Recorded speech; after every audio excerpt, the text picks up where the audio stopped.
million parts of air, or what you can easier imagine is if you have 2,500 molecules in the air, just one of these molecules is CO2. So if you want to build a machine, Wow. you can imagine this like a big machine where a lot of people are passing through, and you have to pick always one out of 2,500. And you have That to makes it do tough. it at a very, And very... it's not like they go and wave their hand and say, "Hi, I'm over here." Exactly. In this episode, I'm talking with Dr. Jan Wurzbacher, ETH alumnus, co-founder and co-CEO of Climeworks. And we're going to talk about him and about what it takes to remove carbon dioxide from the atmosphere and why this new industry might be one of the keys in the battle against climate change. This is the We Are ETH podcast, and I'm Susan Kish, your host. Good morning, good afternoon, Jan. Hello. Is this story true, which is that you literally met your co-founder on the very first day you were at the ETH?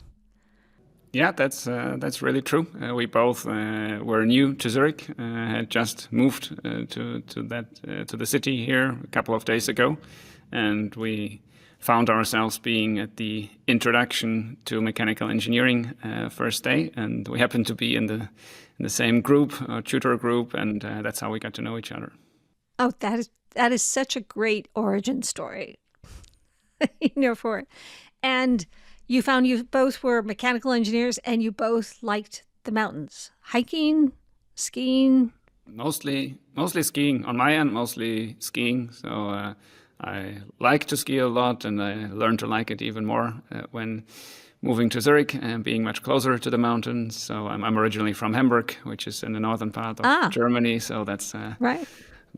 Quite a bit further away from the mountains. But yeah, a lot of skiing together. Christophe's also really into mountain biking, and we did some climbing, rock climbing also together. So yeah, love the outdoors, and in particular when there's snow around.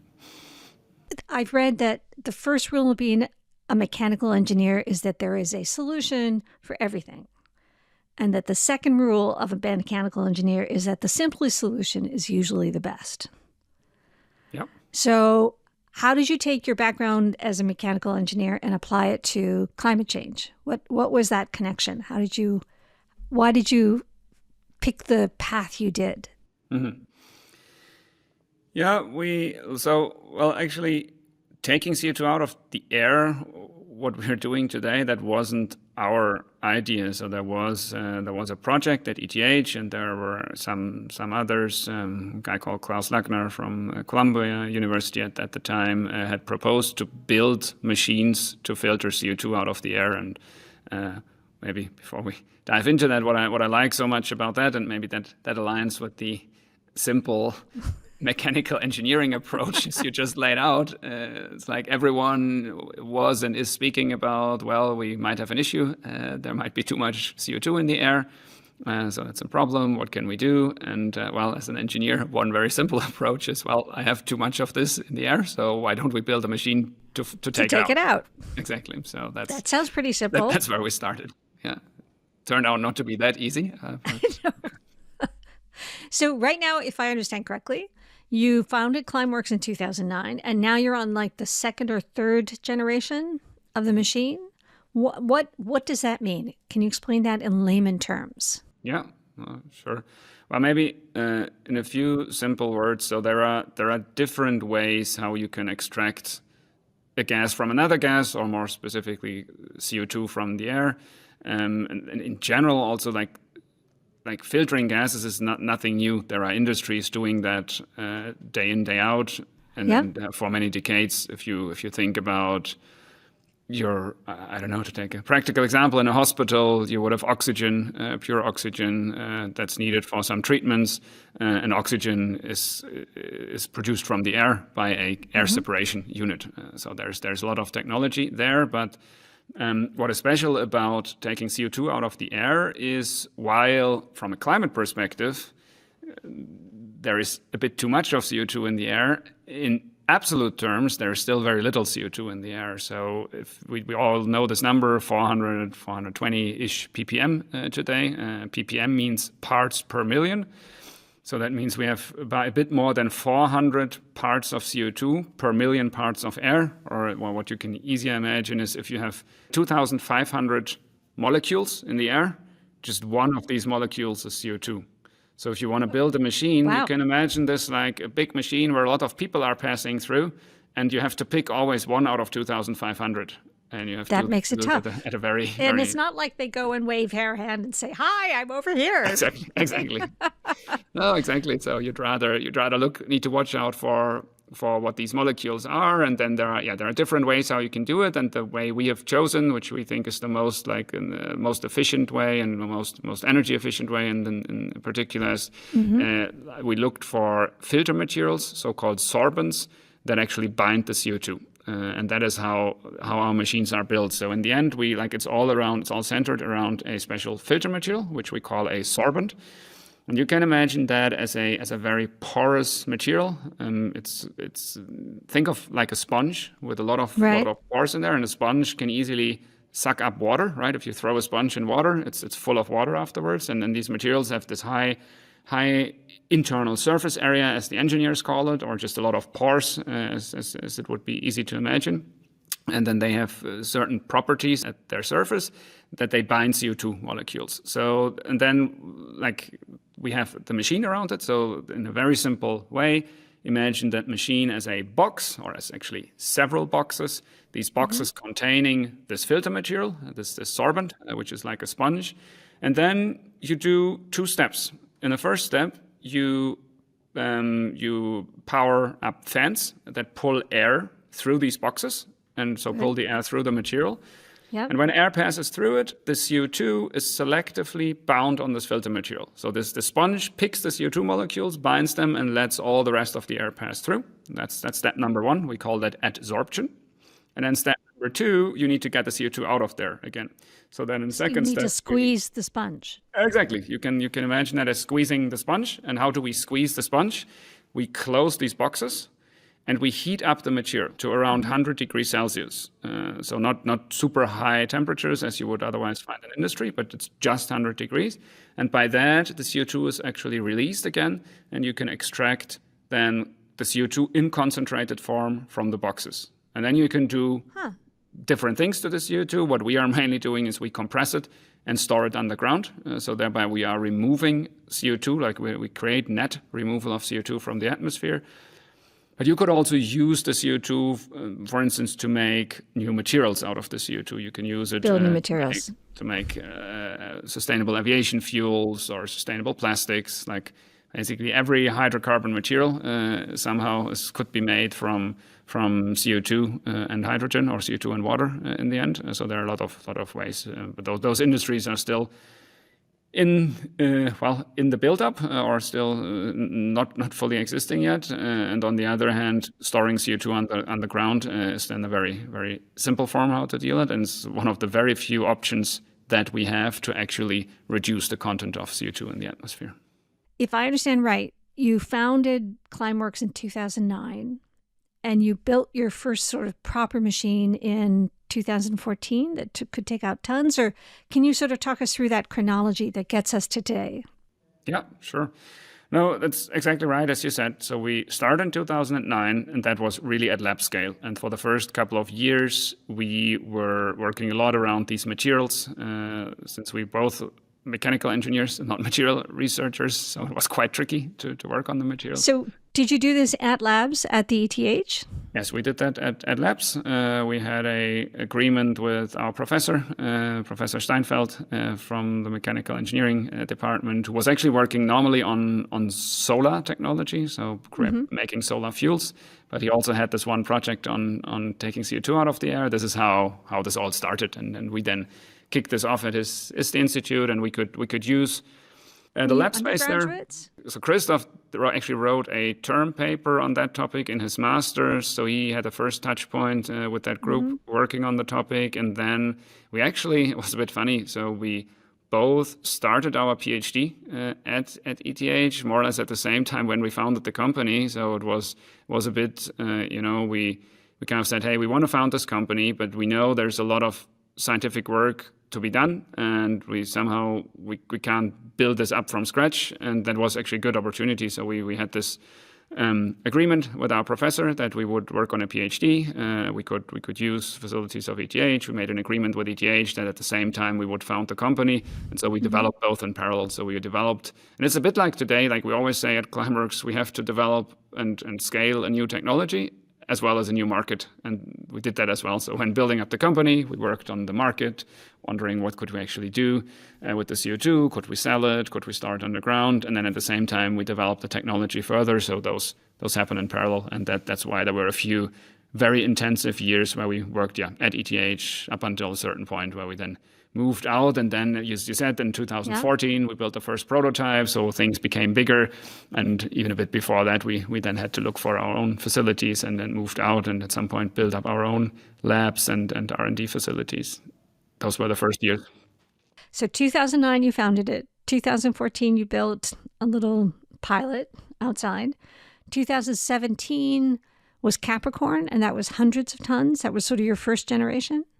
Yes, exactly. That was here in the vicinity of Zurich, and built on top of a waste incineration plant in Hinwil. That was actually linked to a very first application. So we found those two brothers, Gebrüder Meyer, they called, and they had built their greenhouse, so where they grew tomatoes and other vegetables right next to this waste incinerator, already using the heat produced by the waste incinerator for heating their greenhouse. And they were interested in finding a really good and sustainable way of operating their greenhouse. And greenhouse operators are actually injecting CO2 into the greenhouses because plants need CO2 to grow, right? So if you, in a greenhouse, in a controlled environment, if you can enhance the CO2 content, that's helpful. Take CO2 out of the air and pipe it over to the greenhouse. And this was our first customer, then buying the CO2 from our plant for their greenhouse. Very cool. And then you did Orca, right? Then was that when you decided you wanted to move to a place that had abundant clean energy? Is that why you picked Iceland? A few points there. So we looked we decided or looked at that point and said, hey, like markets for selling CO2 are really tricky, like volumes, price levels, that all didn't match really the development roadmap we were foreseeing for the technology. And we figured out if we could find a place where we can safely store the CO2 on the ground, that customers would be very interested in buying the certificates for carbon removal, so for taking CO2 permanently out of the air. And then, by accident, Christophe met the former president of Iceland at a conference. By accident. That's great. Yes, exactly. And so they figured out, actually there is a project in Iceland called Carbfix, where they are already injecting CO2 underground. And then he linked us to that project, and we figured out that we could actually build a first pilot plant right next to the Headless ID geothermal power plant. So we built a very first plant there then in the end of 2017, a small demonstration plant, taking on the one hand the heat and electricity from the geothermal plant, and then on the other hand taking the CO2 that was extracted from the air with our plant and handing it over to that Carbfix project, where they stored it safely in these underground basalt rock in Iceland. And in particular, what is so nice about that storage method there in Iceland is that they inject the CO2 in this basalt rock, and the CO2 reacts with the stone, so it mineralizes. So literally, it turns into stone. So you would just have the CO2 solidified a couple of 100 meters underground, and everyone would easily understand that it will stay there for millions of years. So that's really permanent. So are you on track to get to gigaton scale by 2050, which I think is what I read?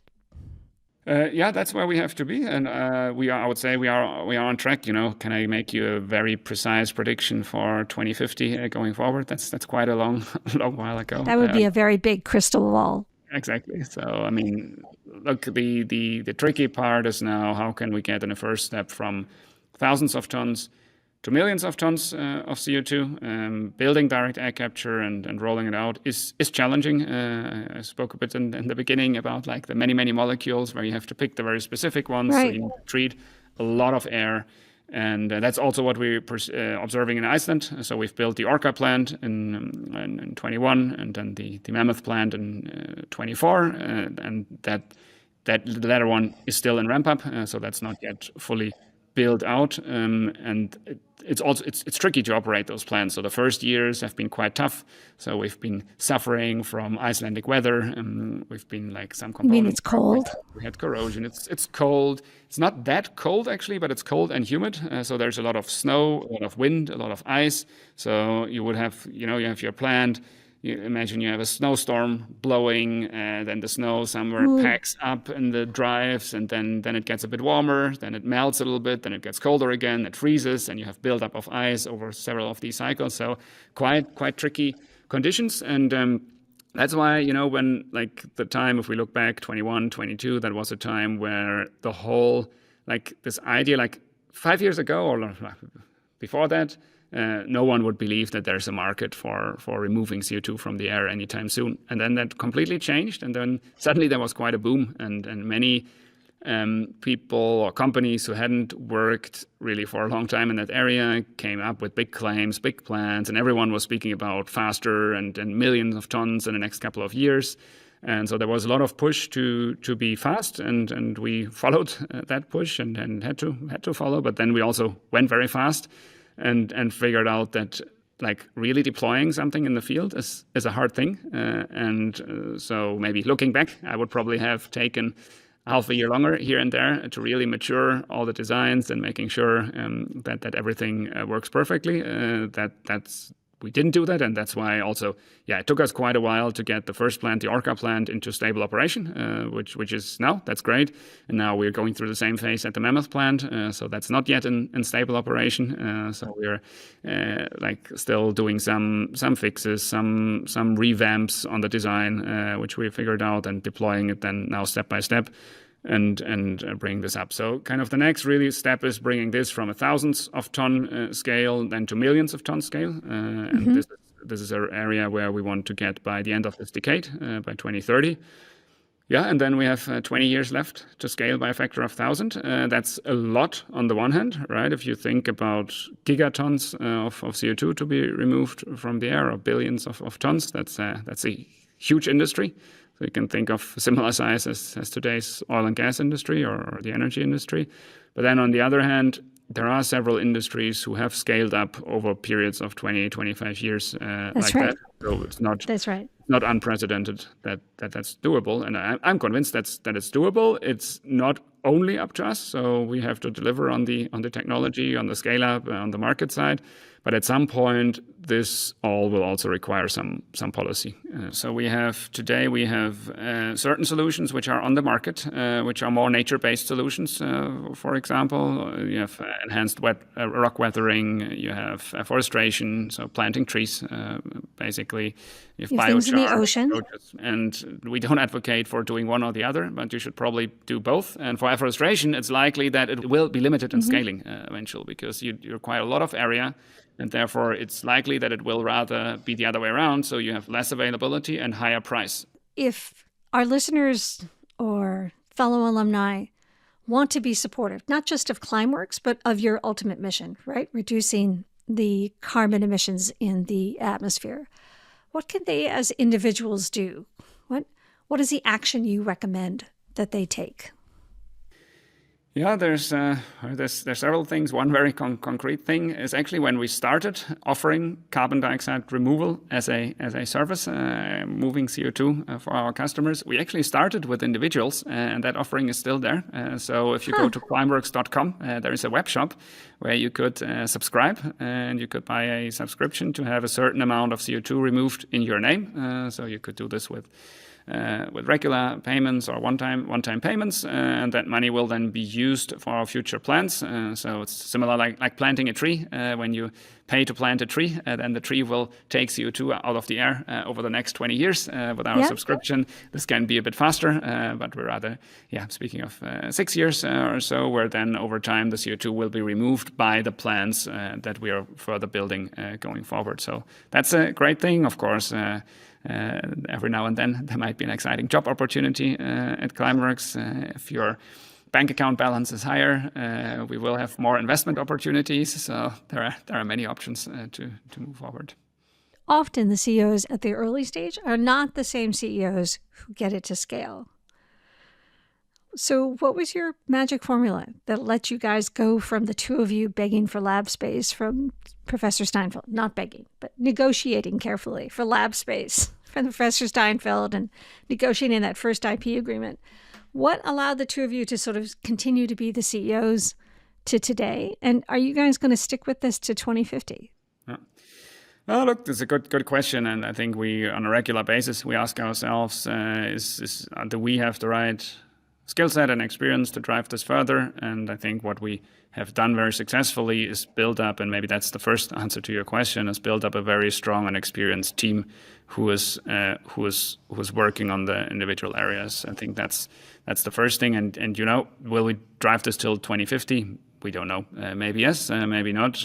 But we have to reevaluate this every other year and see what's best. I think so far we've always concluded that it's good. And so what has made us going through this for 15 years, which admittedly are very different types of companies that we've led during that time. I think, for maybe three things. First, being really open to, there's a very nice saying, you should always hire someone who is better than yourself in doing what you're hiring that person for.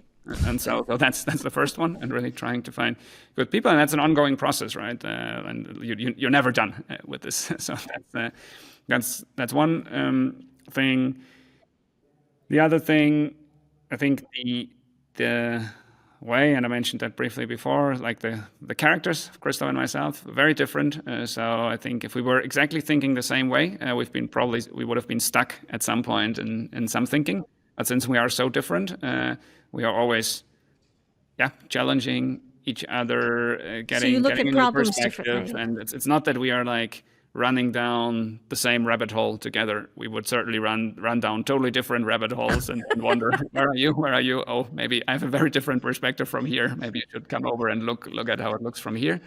And so that's great. A lot of different opinions often, but we concluded that we can't be mad with each other for longer than 1 hour. So might be very mad, but then figure out what's the best way here very quickly. So that's good. And I don't know, one thing that I try to be, and I think people, like if you ask people about the way how we behave, I think what you would typically hear is that we are very open for inputs, maybe sometimes too open, because we are like, there's sometimes people might make fun and say, oh, Christophe and Jan have spoken to another very experienced person and there are new inputs coming. So I mean, I know many people who are like very very hooked onto a path, and if you try to bring something new, it's very hard to do that.